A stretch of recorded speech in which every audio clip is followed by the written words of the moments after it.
Welcome back and good day.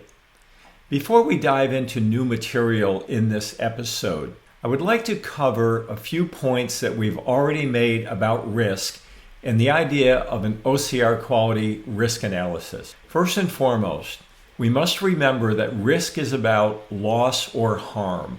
If one does not have assets that can sustain loss or harm, one does not have risk. And speaking of which, second point, in order for risk to exist, there must be not only an asset, but also a threat to that asset, as well as a weakness or a vulnerability in safeguarding that particular asset. Next point, when it comes to building your enterprise cyber risk management program, the single most foundational step is to conduct a risk analysis, which leads to point 4.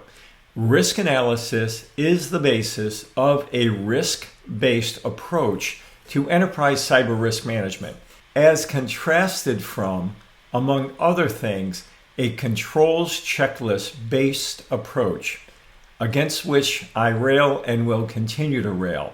The next point, risk analysis is all about identifying your unique risks. Not every hospital has the same risk. Not every accounting firm has the same risk. Not every medical billing company has the same risk. No matter what kind of organization you are, if you've seen one of you, you've seen one of you when it comes to identifying your unique risk. The next point is that an OCR quality risk analysis is not only required in HIPAA, it is specified in the guidance that the Office for Civil Rights has provided. And it is very doable, contrary to what many organizations and individuals would have you believe, because they're not able to conduct an OCR quality risk analysis. The last point is that, and this is the lead-in to this particular session, risk ends up being a function not only of the existence of an asset and a threat and a vulnerability. That's the base case. Next, what we have to do is evaluate the likelihood of a threat exploiting a vulnerability that would create loss or harm to that asset, and were it to do so, to evaluate the impact that may have on the organization or its many stakeholders. Therefore, in this episode number 16, I will discuss 3 additional factors that come into play when it comes to evaluating risk. The first one, as I just mentioned, is we must assess the likelihood of the bad thing happening. Secondarily, we must evaluate the impact were the bad thing to happen. And in combination with those two, when we evaluate likelihood and when we evaluate impact, we need to take into account the controls or safeguards that we may have already implemented or not. I'm not just randomly pulling these ideas out of thin air.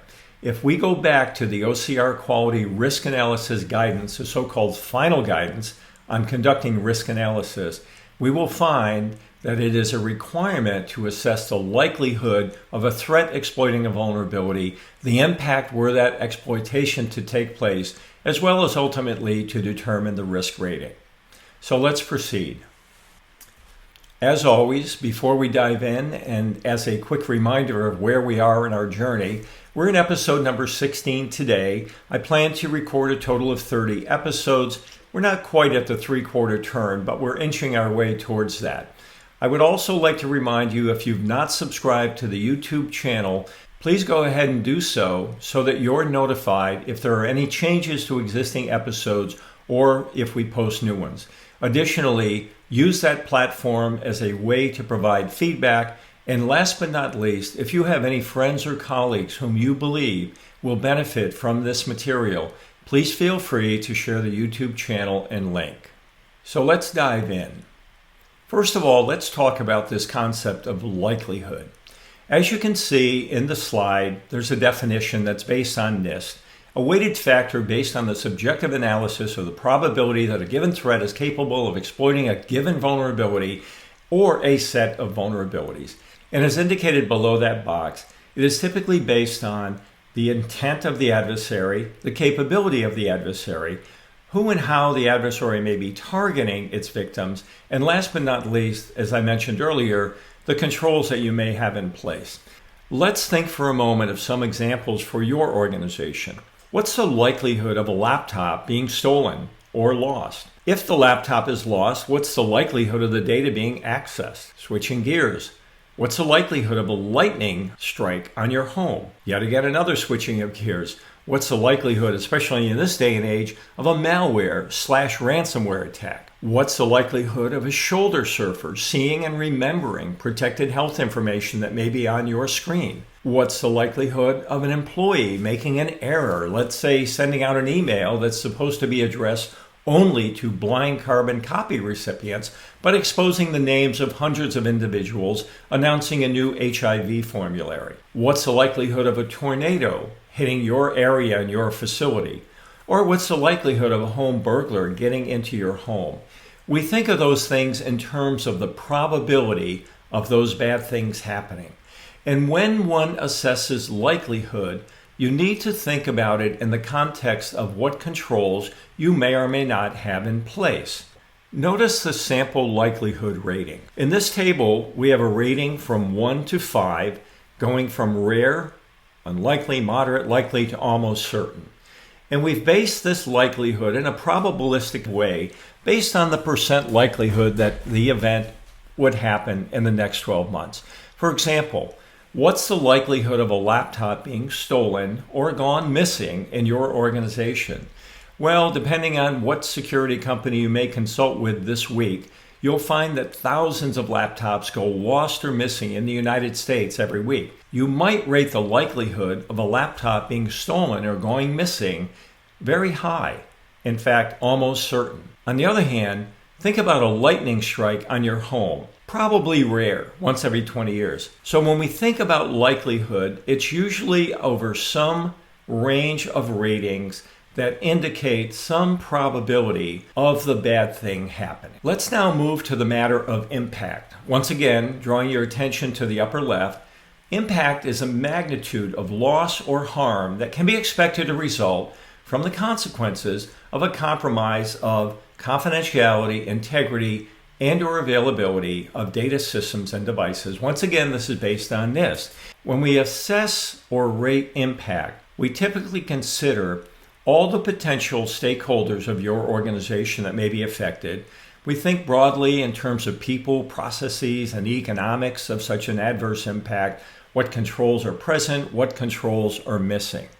Think in terms of confidentiality, integrity, and availability. What would be the impact on your organization from a business interruption point of view? Might something trigger a regulatory investigation? Might there be lawsuits? Might there be patient harm? Might there be reputational harm?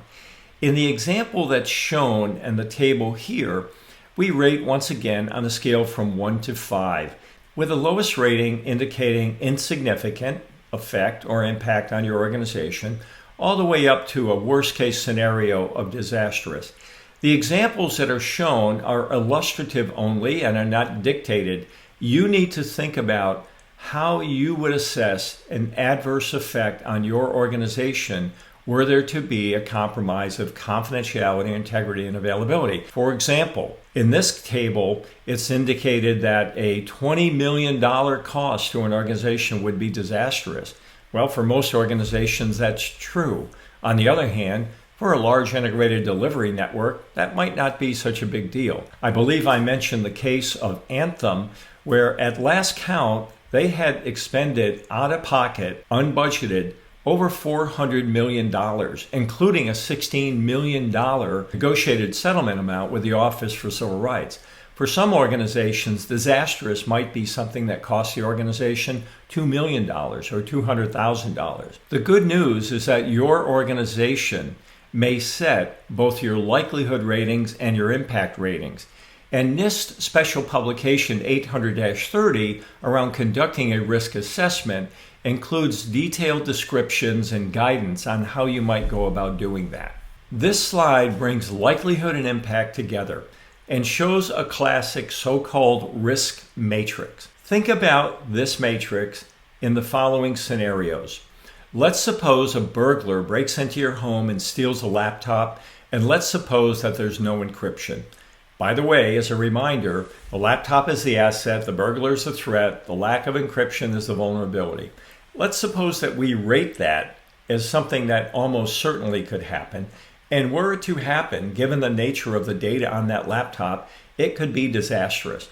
In other words, we have a likelihood rating of almost certain and an impact rating of disastrous, bringing us to what we label here as a critical risk. In fact, you'll see in a moment, we end up multiplying these two factors together to get a risk rating. In this case, the risk rating would be 25. Another example, suppose a hacker breaks into the electronic health record system due to the fact that you have vulnerabilities around passwords. In other words, the organization may use weak passwords. Suppose we rated that with a likelihood of a 4 and an impact of 4, we would end up with a risk rating in this circumstance of 16. One more example. Suppose we have a careless user who drops the laptop. The laptop is the asset, the careless user is the threat, and let's suppose as a vulnerability, we're not doing data backup on that laptop. We might end up rating that with a likelihood of moderate. On the other hand, it might have a disastrous effect on our organization, once again because the amount and sensitivity of the data that's on that laptop. As a result of that, we would end up rating that risk with a score of 15. Please note, just by way of the examples I cited, performing a comprehensive enterprise-wide risk analysis results in your determining lots and lots of risk. That is, lots of those triples, assets, threats, and vulnerabilities, which then need to be risk analyzed. Therefore, it is very useful to categorize your risk as indicated on the table on the bottom. Critical risk might be those that have an almost certain likelihood of happening and a disastrous impact were they to occur with a score of 25. Risk with a value between 15 and 24, you might consider high risk. Risk between 8 and 14, medium, and with a score between 0 and 7, low. While there is no such thing as a closed form equation for risk, it may be useful to consider this notional formula. To begin, we have risk. We have a triple shown in the numerator, an asset, a threat, and a vulnerability. Just as in third grade math, if any factor, any of these three factors is 0, that is, there's not an asset, there's not a threat, or there's not a vulnerability, or there's not all three for sure, we have no risk. But the absence of any one of them can create a scenario where there's no risk. Second, let's suppose we do have risk. We have a laptop, we have a thief, and we have no encryption on that laptop. If we look at the denominator, controls, think about dividing a number by another number. When you divide, you lower the total quotient.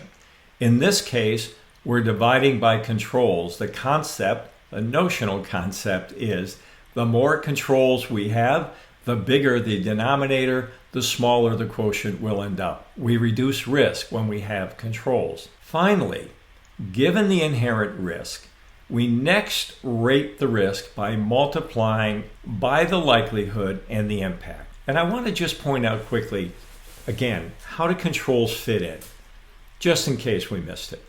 There are various types of controls. We spoke about administrative, physical, and technical is a very classic categorization. Within those categories, we think about the control objective. It may be deterrent. In other words, it may be fences around your data center. It may be detective. You might be using an intrusion detection system. Or preventive. It might be an intrusion prevention system.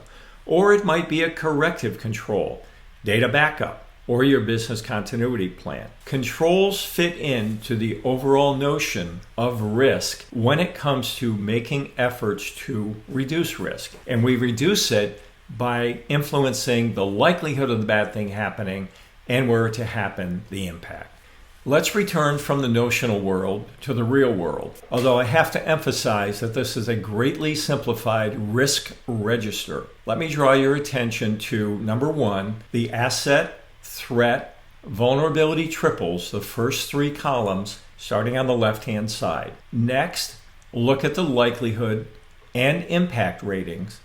And finally, in the last column, notice the risk rating. And as I mentioned earlier, all I'm doing is simple math, multiplying the likelihood times the impact.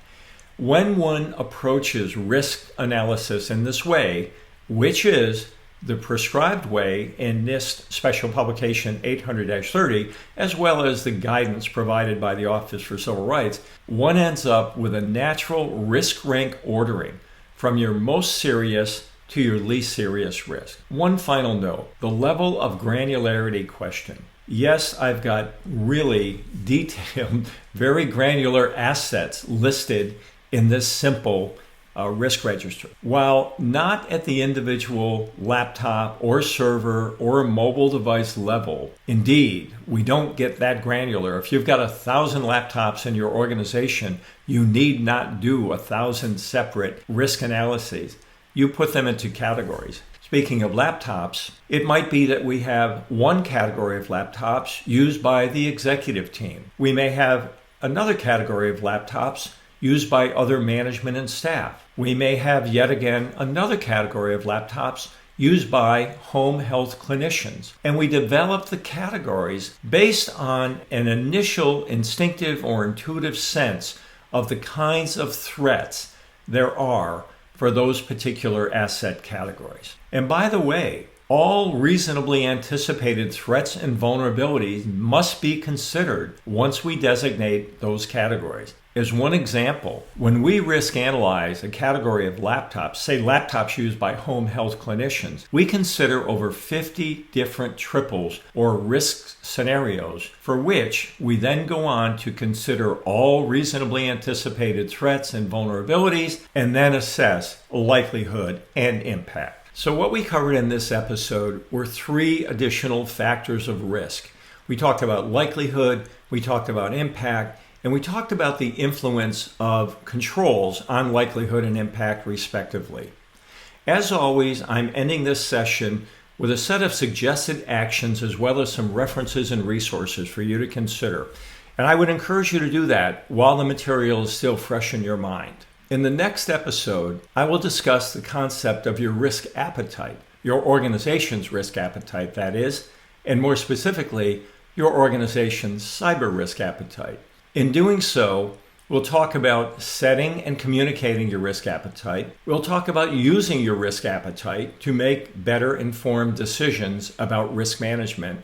And last but not least, we'll talk about adjusting or modifying your risk appetite over time. Until then, subscribe to the YouTube channel if you've not already done so. Be well, be secure, and I'll see you in the next episode. Thank you.